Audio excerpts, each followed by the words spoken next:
জামবনি বিদ্যুৎ দপ্তর ঘেরাও করে বিক্ষোভ গ্রামবাসীদের। গ্রাহকদের অভিযোগ, বিনা নোটিশে ঝাড়গ্রামের জামবনি এলাকার বিভিন্ন বাড়িতে বিদ্যুৎ সংযোগ বিচ্ছিন্ন করেছে বিদ্যুৎ দপ্তরের কর্মীরা। অভিযোগ, অতিরিক্ত বিল পাঠানো হচ্ছে গ্রাহকদের কাছে। নতুন মিটারের জন্য আবেদন করেও দিনের পর দিন ঘুরতে হচ্ছে গ্রাহকদের। এই অভিযোগে সোমবার গ্রামবাসীরা একত্রিত হয়ে জামবনি এলাকার বিদ্যুৎ দপ্তরের অফিসে বিক্ষোভ দেখাতে শুরু করে।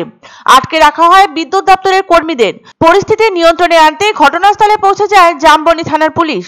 বিদ্যুৎ পরিষেবায় ব্যাঘাত ঘটায় দৈনন্দিন কাজকর্ম করতে অসুবিধা হচ্ছে এলাকাবাসীদের। পড়াশোনায় বিঘ্ন ঘটছে ছাত্রছাত্রীদের। সামনেই মাধ্যমিক পরীক্ষা। এমত অবস্থায় বাড়িঘর বিদ্যুৎ বিচ্ছিন্ন হয়ে থাকায় সমস্যা হচ্ছে পড়ুয়াদের। তবে তার জন্য ভাটা পড়ছে না বিদ্যুৎ বিলে। লাগাম ছাড়া বিদ্যুৎ বিল আসায় সমস্যায় পড়তে হচ্ছে সাধারণ মানুষকে। তাদের বক্তব্য, সারা দেশের মধ্যে পশ্চিমবঙ্গে বিদ্যুতের মাশুল সবচেয়ে বেশি। এর ফলে রাজ্যের সাধারণ মানুষ আর্থিকভাবে ক্ষতির শিকার হচ্ছেন। অবিলম্বে এই অন্যায় পদক্ষেপ বন্ধ করার দাবিতে সরব হয়েছেন ঝাড়গ্রামের জামবনি এলাকার বাসিন্দারা। ঝাড়গ্রামে বিদ্যুৎ বিভ্রাট নতুন কোনো ঘটনা নয়। এর আগেও ঝাড়গ্রাম জেলার বেলপাহাড়ি গ্রাম পঞ্চায়েতের ডোমপাড়া ঢেকেছিল অন্ধকারে, কারণ এই পাড়ার দু একটি বাড়ি ছাড়া সমস্ত বাড়ির বিদ্যুৎ সংযোগ বিচ্ছিন্ন করে দিয়েছিল বিদ্যুৎ বন্টনকারী সংস্থা। স্থানীয় সূত্রে জানা গিয়েছিল, পরিবারগুলি বিদ্যুতের ভুতুরে বিল মেটাতে না পারায় এই সিদ্ধান্ত গ্রহণ। সোমবার জামবনি বিদ্যুৎ দপ্তর ঘেরাও করে বিক্ষোভ প্রদর্শন করেন গ্রাহকরা। এই দপ্তরের বিরুদ্ধে একাধিক অভিযোগ রয়েছে তাদের। তারা জানান, কোনো রকম নোটিশ জারি করা ছাড়াই বেশ কয়েকটি বাড়ি থেকে বিদ্যুৎ সংযোগ বিচ্ছিন্ন করে দেওয়া হয়েছে। এরই পাশাপাশি অতিরিক্ত বিল পাঠানো হয়েছে। গ্রাহকরা জানান, নতুন মিটারের জন্য তারা আবেদন করেছেন, কিন্তু সেই পরিষেবা থেকে এখনো পর্যন্ত বঞ্চিত রয়েছেন তারা। সোমবার গ্রামবাসীরা একজোট হন। বেশ কিছুক্ষণ বিদ্যুৎ দপ্তরের কর্মীদের আটকে রাখেন তারা। শেষে জামবনি থানার পুলিশের হস্তক্ষেপে পরিস্থিতি নিয়ন্ত্রণে আসে। গ্রাহকরা জানান, আগে 400, 500 বা 600 টাকা 3 মাস অন্তর বিল আসতো। এখন প্রত্যেক লোকের বাড়িতে বিল আসছে গড়ে 8000, 9000 টাকা করে। তাদের অধিকাংশই দারিদ্র্য সীমার নিচে বসবাস করেন। তাদের পক্ষে এত টাকা ইলেকট্রিক বিল মেটানো দুঃসাধ্য। তাদের দাবি, এই ভুতুরে বিল মুকুব করা হোক।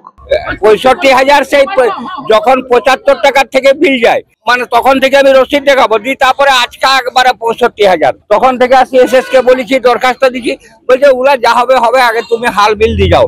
এই জন্য দুটা স্লিপ আসে, আমি হাল বিল দিয়ে যাচ্ছি। আজকে এটাও লিখছে, তাহলে আমি কি কোথার থেকে দেবো? এখন বর্তমানে আমরাকে বলা, মানে আগে আরো ম্যাডামকে বলছি যে 5,000, 10,000 হলে আপনি চাপ দেন দিয়ে কারেন্টটা কাটুন, তাহলে গরিব মানুষ দিতে পারবে। যদি 1 লাখ 1.5 লাখের পরে কাটতে যায়, গরিব মানুষ কি দিতে পারবে? দিতে পারবেন। ধামাকা ধামাকা ধামাকা, সানরাইজ মার্বেলের নতুন শোরুম শীঘ্রই আসতে চলেছে জলপাইগুড়ি গৌরীয় মঠের পাশে নতুন করলা সেতুর কাছে। এখানে পাবেন আধুনিক টাইলসের রকমারি সম্ভার। এক অন্য অনুভূতির স্পর্শ পাওয়া যায় রয়কো ব্র্যান্ডের গেঞ্জি ও জাঙ্গিয়ায়। তাই ছোট বড় সবার পছন্দ রয়কো গেঞ্জি ও জাঙ্গিয়া। প্রস্তুতকারক জয়মনি হোশিয়ারি, কলকাতা। আনন্দ সংবাদ, আনন্দ সংবাদ। 30 বছরের নির্ভরযোগ্য প্রতিষ্ঠান ইন্দ্রমণি রাইস মিল। আমাদের কয়েকটি জনপ্রিয় ব্র্যান্ড হলো তাজ, বরলি, খুশি ইত্যাদি। আমাদের factory outlet CG trading company, Dinbazar, axis ব্যাংকের পাশে, জলপাইগুড়ি।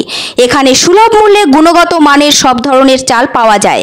Phone number 9547029475। পছন্দসই সেরা খাবার খেতে হলে সোজা চলে আসুন রুচিসম্মত আধুনিক মানের রেস্টুরেন্ট রাজদরবারে। কেননা এখানেই আপনারা পাবেন ভোজনের রাজকীয় অনুভূতি। শুধু পুজোর সময়ই নয়, সারা বছরই রকমারি খাবার সরবরাহ করাই এই রেস্টুরেন্টের আভিজাত্য। আমাদের ঠিকানা রাজদরবার, রাহুতবাড়ি, বাবুপাড়া, জলপাইগুড়ি।